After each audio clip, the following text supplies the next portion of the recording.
The Stellar Command Academy squatted on asteroid Prometheus, 7 like a technological tumor, all gleaming spires and defensive arrays bristling from what had once been a perfectly respectable chunk of space rock.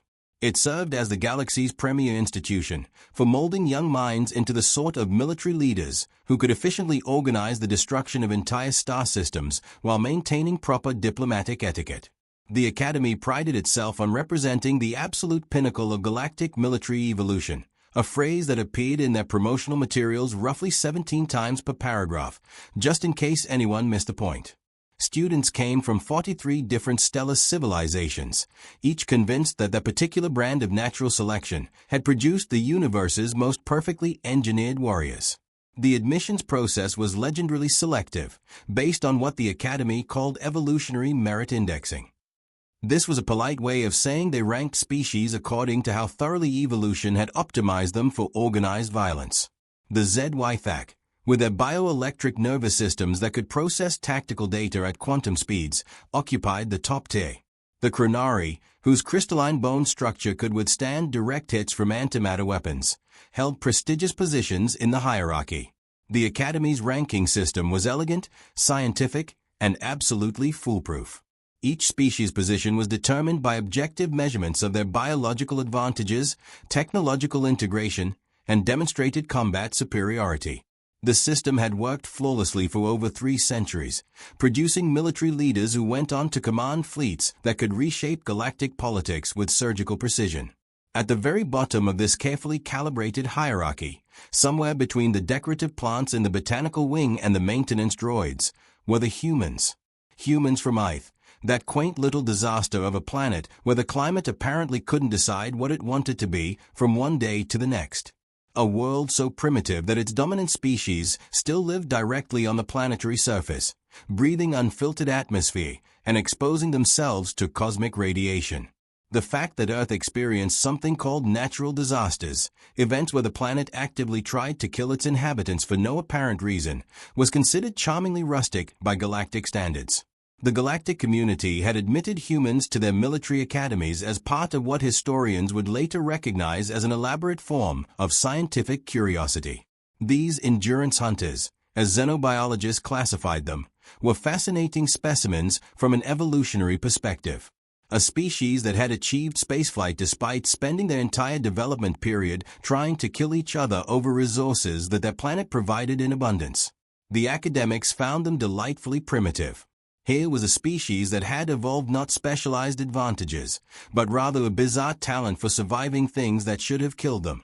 No bioelectric processing, no crystalline armor, no phase-shifting abilities, just an unsettling knack for adapting to hostile environments and an apparent inability to recognize when they were outmatched.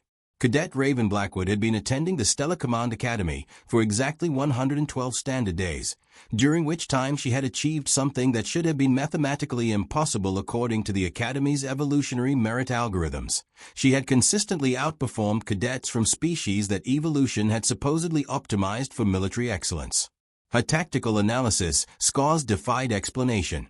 Her combat simulation results broke several theoretical models. Her strategic planning exercises earned marks that the grading systems hadn't been programmed to handle. The Academy's AI tutors had submitted 17 formal complaints about having to recalibrate their assessment protocols. This posed a significant problem for an institution whose entire educational philosophy was based on the principle that evolutionary superiority translated directly to military capability.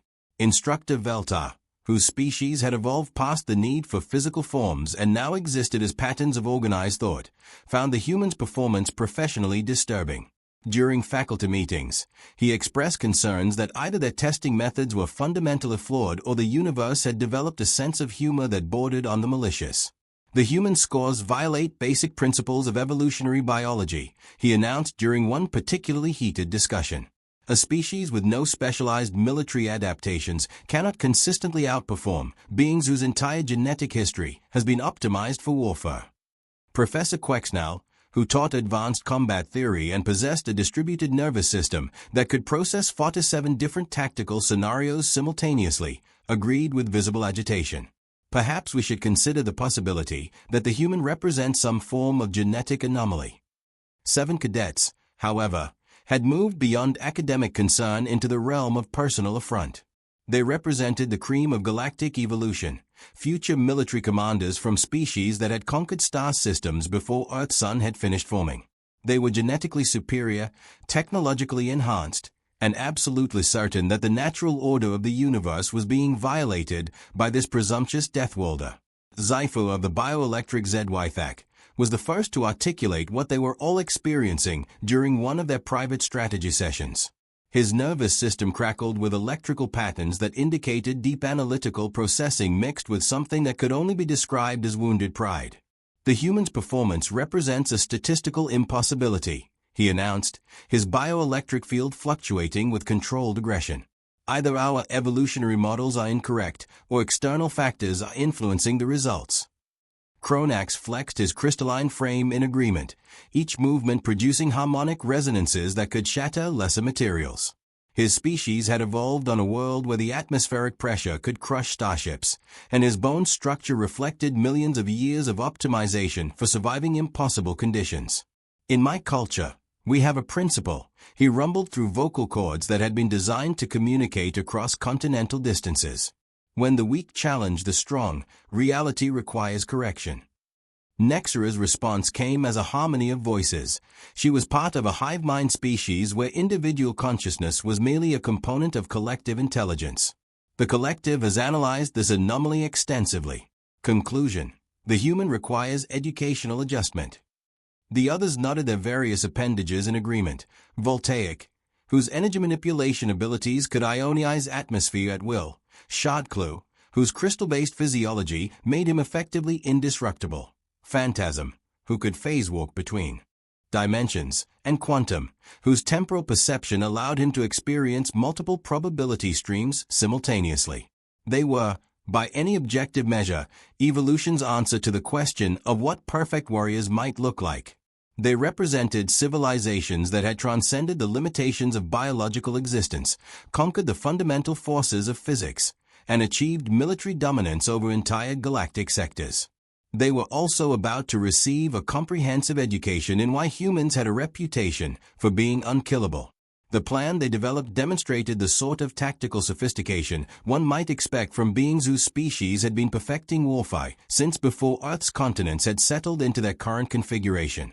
They would corner the human in the Academy's multigravity training complex, a facility designed to simulate combat conditions across various gravitational fields and atmospheric compositions. 7 representatives of evolutionary perfection versus 1 primitive endurance hunter from a chaos world. The mathematics seemed overwhelmingly favorable. Raven had known they were coming, of course. Human pattern recognition, evolved through millions of years of being stalked by things with superior physical capabilities, had identified their coordination efforts 4 days earlier. She'd observed their private meetings, noted their behavioral synchronization, tracked their movement patterns with the sort of unconscious awareness that her species had developed for detecting incoming threats. She could have reported their intentions to Academy security, could have arranged to be elsewhere during their planned intervention, could have taken any number of paths that would have avoided direct confrontation. But that wouldn't have been educational for anyone involved. The multigravity training complex was a marvel of engineering that could simulate combat conditions ranging from the crushing gravity of neutron star proximities to the weightless dance of orbital warfare. The facility contained 17 different gravitational zones, atmospheric compositions ranging from corrosive methane to pure oxygen, and environmental obstacles designed to challenge every known form of military evolution. It was also equipped with comprehensive medical facilities, emergency response systems, and enough monitoring equipment to track every particle of dust during training exercises. The 7 came at her with the sort of coordinated precision that would have made their military ancestors proud. Zypher phased through the facility's entry portal, his bioelectric field crackling with enough energy to overload standard defensive systems. Kronax smashed through the reinforced barrier with momentum that could demolish buildings. Voltaic dispersed into energy patterns designed to overwhelm primitive sensory systems. The others spread out in a formation that maximized their individual evolutionary advantages while creating overlapping fields of dominance that should have made resistance impossible. It was, objectively speaking, a perfect expression of galactic military doctrine. Raven stood in the complex's central chamber, surrounded by 7 beings whose species had spent millions of years optimizing for this exact type of confrontation. She looked up at them with a sort of mild curiosity one might show when observing an interesting weather pattern. "You know," she said conversationally, her voice carrying clearly through the facility's atmosphere, "my great-grandmother used to tell stories about fighting in Earth's gravity wells. She said the trick to surviving impossible odds wasn't being stronger or faster than your opponents." She moved to the chamber's control panel with casual precision. She said it was about making them fight your war instead of theirs. What happened next would be studied in military academies across 17 star systems, though most analysts would focus on the tactical implications and miss the deeper lesson about evolutionary psychology. Second 1.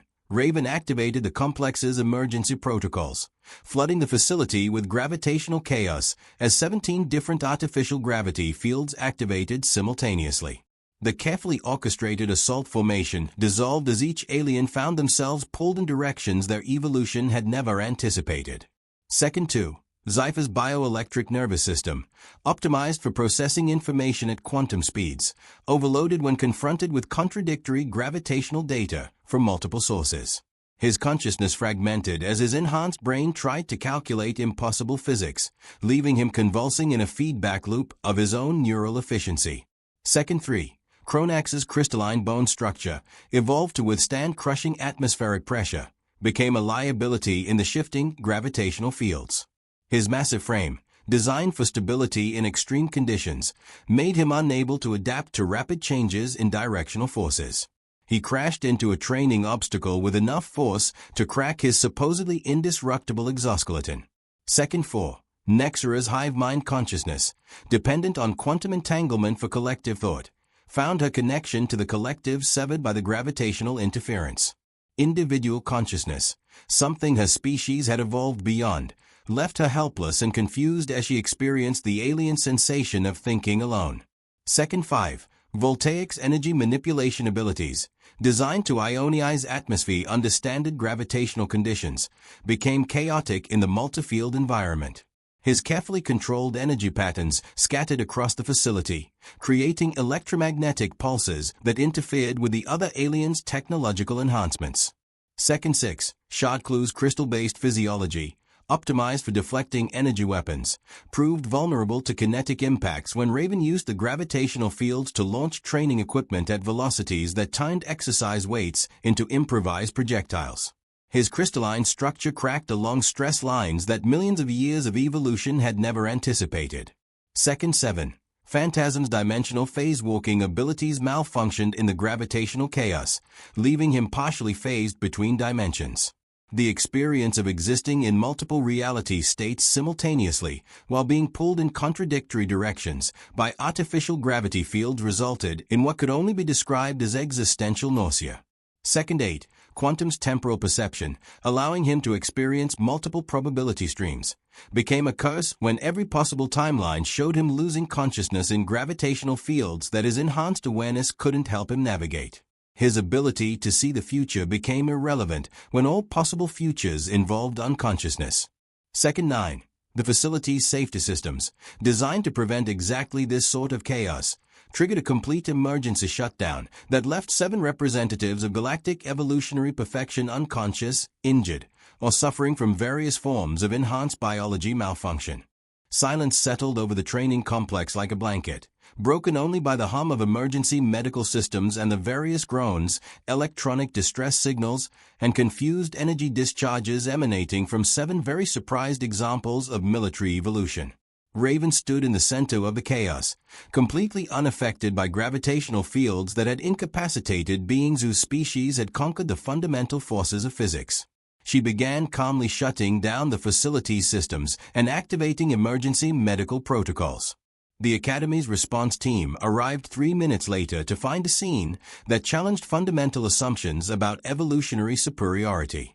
Medical personnel worked frantically to stabilize patients whose conditions represented failure modes that their advanced medical science had never encountered. Security Director Maxwell, a veteran of 12 interstellar conflicts, reviewed the security footage with the expression of someone watching their understanding of military science undergo spontaneous deconstruction.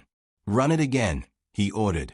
They ran it again, and again, and 37 more times after that. Each viewing revealed new layers of tactical sophistication that nobody had expected from a species classified as primitive endurance hunters. The way she had turned the facility's safety systems into weapons. The precision with which she had exploited each species' evolutionary optimizations as vulnerabilities. The seamless integration of environmental manipulation, physics, and what could only be described as applied chaos theory. "Sir," his aide ventured carefully, "should we initiate disciplinary proceedings against the human cadet?" Maxwell continued staring at the screen, where 9 seconds of footage had just redefined the Academy's approach to military education. "Disciplinary proceedings," he said slowly. 7 cadets planned an unprovoked assault against a fellow student in violation of 31 different Academy regulations. They were neutralized with surgical precision by someone who turned our own training facility into a defensive weapon. He paused the footage at the moment Raven began activating medical protocols for her unconscious attackers. "The only question is whether we should be redesigning our entire curriculum around her methods." Word of the incident spread through the Academy with the speed of quantum entanglement and the impact of a stellar collision. Within hours, every cadet, instructor, and administrative official had heard some version of the story. Most assumed it was exaggerated fiction. Many demanded access to the classified security footage. A few quietly began reassessing their assumptions about human military potential. The 7 recovering cadets faced formal hearings, while their governments demanded explanations for how their most promising military prospects had been systematically defeated by a single representative of what they considered the galaxy's least evolved warrior species. Dean Vorthek, who had been studying military science since before Earth's solar system had formed, requested a private consultation with Raven the following week. "I find myself academically curious," he said through his species harmonic communication method, "about your educational background, Cadet Blackwood." Raven sat with the same stillness that had always made her classmates uncomfortable. "Standard Earth military family, sir. My great-grandmother fought in the climate wars. My grandmother served in the Colony Defense Corps. My mother was part of the First Contact Military Advisory. And you chose to attend an alien military academy because Earth Command wanted to understand how other species approach warfare. They thought it would be educational." Dean Vorthak's bioluminescent patterns flickered in what might have been intellectual appreciation. "And what have you learned about galactic military doctrine?" Raven considered the question with the same careful attention she brought to all her studies. "That most species develop tactics based on their evolutionary strengths," she said finally. "Bioelectric beings rely on enhanced processing speed. Crystalline species depend on superior durability. Energy manipulators trust in technological dominance. And humans? Humans evolved on a world that kept changing the rules. We learned to adapt faster than the environment could kill us." The Academy's evolutionary merit hierarchy underwent what sociologists would later classify as a fundamental paradigmatic restructuring event. Humans, previously dismissed as primitive curiosities, found themselves approached with a new type of respect, the kind reserved for species that might appear harmless while systematically dismantling your most cherished assumptions. Applications from Earth increased by 600% the following semester. Raven Blackwood graduated with the highest tactical scores in Academy history, became their youngest strategic warfare instructor, and spent the next decade teaching alien cadets about the finer points of what humans called adaptive thinking. Her 7 former attackers completed their education with profound new respect for the complexities of military evolution and went on to distinguished careers in interspecies diplomatic security. The galaxy, it turned out, was full of species that had optimized themselves for specific types of warfare, creating evolutionary masterpieces that could dominate any battlefield, as long as the battlefield followed the rules their evolution had prepared them for. And in the classified archives of the Stellar Command Academy, 9 seconds of security footage served as a permanent reminder that in a universe full of perfectly evolved warrior species, the most dangerous opponents were the ones who had learned to survive chaos itself. After all, there was a reason humans were the only species to achieve interstellar civilization after spending their entire evolutionary history on a planet that treated survival as a daily pop quiz with lethal consequences. Some lessons the galaxy was discovering were best learned through practical demonstration.